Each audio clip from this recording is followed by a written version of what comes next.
আসসালামু আলাইকুম, চলে আসলাম নতুন একটা রেসিপি নিয়ে। আজকের রেসিপিটা হলো আমি তেলের পিঠা বানাবো একদম সহজ সিম্পলভাবে। যারা নতুন আছেন আমার রেসিপিটা দেখুন সহজ বানাতে পারেন। আমি এখানে 2 কাপ নিয়ে নিব চালের গুঁড়ি আর 1 কাপ নিয়ে নিব ময়দা।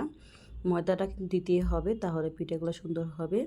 দিয়ে আমি দিয়ে দিব পরিমাণ মতো লবণ। লবণটা আপনাদের পরিমাণ বুঝা একদম 1 চিমটি জাস্ট স্বাদের জন্য। তারপর দিয়ে দিব আমি এখানে চিনি। চিনিটা দিয়ে শুকনা গুঁড়াটাকে আমি ভালো করে মিক্স করে নেব হাত দিয়ে। এভাবে করে মিক্স করে নিব। এভাবে শুকনো অবস্থা মিক্স করে নিয়ে নিলে পিঠাটা সুন্দর হয়।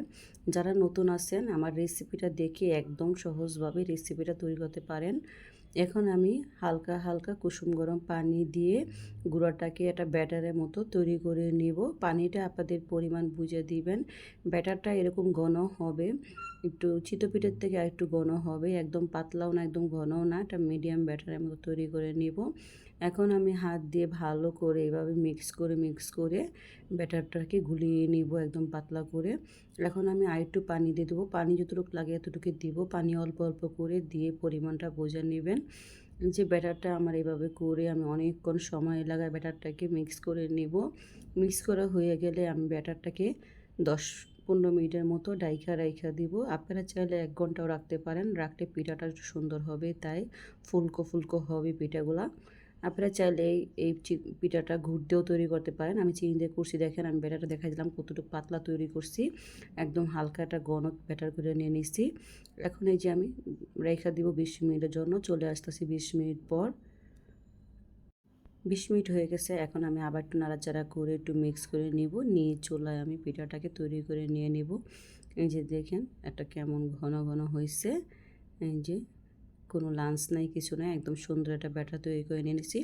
এখন চুলায় আমি দিয়ে দিব একটা কড়াই, দিয়ে আমি পরিমাণ তেল দিয়ে দিব। তেলটা পরিমাণ বুঝে দিবেন। এই যে আমি তেল দিয়ে দিছি, এখানে আমি 1 পট বেশি তেল দিয়ে দিছি। দিয়ে তেলটা ভালো করে গরম হওয়া পর্যন্ত অপেক্ষা করব। তেলটা গরম হয়ে গেছে, এখন আমি দিয়ে দিলাম বিসমিল্লাহ। প্রথমে 1 চামচ দিয়ে আমি অপেক্ষা করব পিঠাটা উল্টো ফোলার জন্য। যে পিঠাটা ফুলে গেছে, প্রথম পিঠা তাই একটু কড়াইয়ের সঙ্গে লেগে গেছে, তাই আমি এভাবে আস্তে আস্তে পিঠাটা উল্টিয়ে দিব। উল্টানো হলে প্রথম 2-1টা পিঠা লেগে যাবে, তারপর আর একটা পিঠাও লাগবে না। যে এই পিঠাটা আমি একটু হালকা বাদামি কালার করে নেব, নিয়ে আমি পিঠাটা উঠিয়ে নেব। এভাবে উল্টিয়ে পাল্টিয়ে আমি 2 পাটি ফ্রাই করে নেব। হয়ে গেলে আমি উঠিয়ে আরেকটা পিঠা দিয়ে দিব। এই যে আমার সুন্দর পিঠাটা তৈরি হয়ে গেছে। এভাবে করে আমি সবকটাই পিঠে বানিয়ে নিব। দুটো পিঠার রেসিপিটা ভালো লাগে লাইক এবং শেয়ার করে দিবেন, আর প্লিজ সবাই আমার চ্যানেলটা ফলো করে দিবেন। পিঠার রেসিপিটা কেমন হয়েছে কমেন্ট বক্সে জানাবেন, আমি উত্তর দিব। এই যে এখন দিয়ে দিলাম আমি আরেকটা পিঠা। এই পিঠাটাকে আমি ফোলার পর্যন্ত অপেক্ষা করব।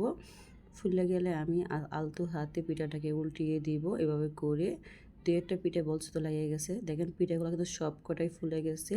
আমি যেভাবে ব্যাটারটা করছি এভাবে করলে এরকম করে পিঠাগুলো ফুলে যাবে।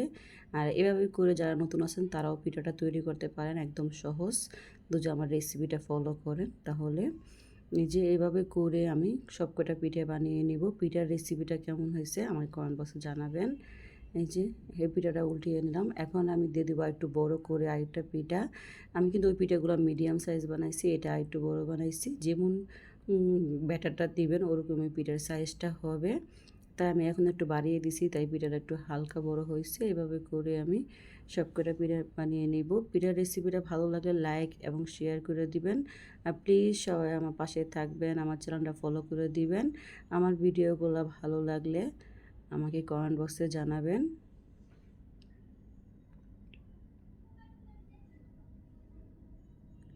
এভাবে করে আমি সবকটা পিঠে বানিয়ে নিব।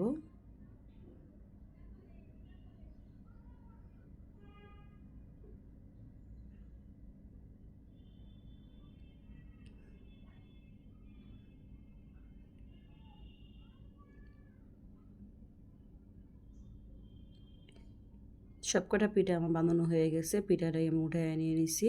আর একটা পিঠে আমি ভেঙে দেখায় দিব ভিতরটা কেমন হয়েছে একদম। এই যে এই পিঠাটা ভেঙে দেখা দিলাম, দেখুন ভিতরটা একদম সুন্দর মতো হয়েছে। এভাবে ব্যাটারটা গুলালে পিঠাগুলো সুন্দর মতো হবে। আসসালামু আলাইকুম, আল্লাহ হাফিজ।